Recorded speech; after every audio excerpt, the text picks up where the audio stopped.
whether that's reading a good book, going to the movies, or watching some anime. Every story has certain parts that make it engaging to enjoy. Maybe there's an interesting power system, a cool villain, or a really charming cast of characters. In a sense, everything clicks together to form these worlds we love to visit. However, at the center of all those stories is a combination of 5 elements that make it a good narrative. So let's break down each one, starting with plot. In the most obvious sense, the plot is your story itself. What is actually happening? Is the hero on a quest? Do they have some grand destiny? Or are they just some average Joe Smo in middle school? Knowing the plot lets an author follow a basic structure for how their story will play out. Maybe it's a fairy tale, and they know that the princess will be rescued by the end. Or maybe it's a dark sci-fi thriller, and they know most of their cast won't make it out alive. There's so many genres and moods to pull from and combine, that plot could be its own series of videos entirely. So if you want more explanation on writing good plots, comment down below. Next is character. This is the cast of the story, the main characters, the sidekicks, the villains, and the occasional love interests. When writing characters, it's important that the author knows how they will behave.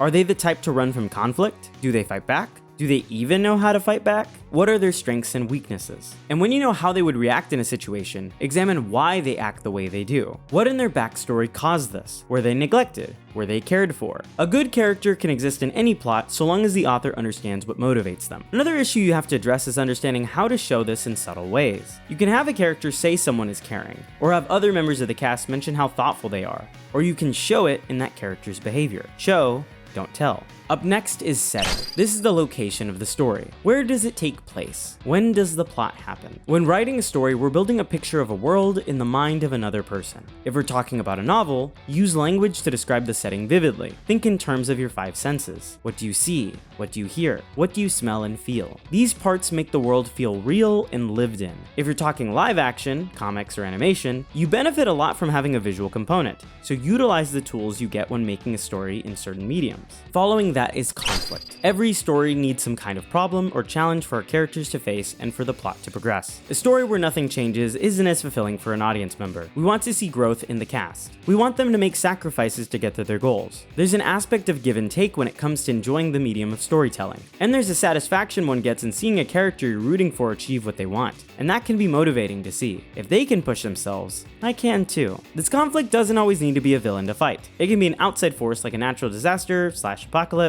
or it can be a clash of ideologies the main character has with the world around them. Last is theme. This is the overall message of the story. What do all of the pieces have to say about some idea or concept? Is it an allegory for human behavior? Is it about toxic celebrity culture? Or is it a simple story where good triumphs over evil? This is the bow that ties things together. Not every story needs to address massive societal injustices, nor are many authors equipped to discuss such topics with the level of nuance that is required, but it's the underlying reason we tell stories in the first place. Sometimes we want to be swept up into a world unlike ours where magic is real, and conflict is resolved by blasting energy beams at each other. And sometimes we need metaphors to understand why people hurt each other, and how we can be better. And in knowing that, we see that stories are how we go about conveying the deepest parts of human experience. And hopefully, by understanding each of these elements, you can do so as well. If you enjoyed the video, please leave a like and subscribe. And as always, thanks for watching.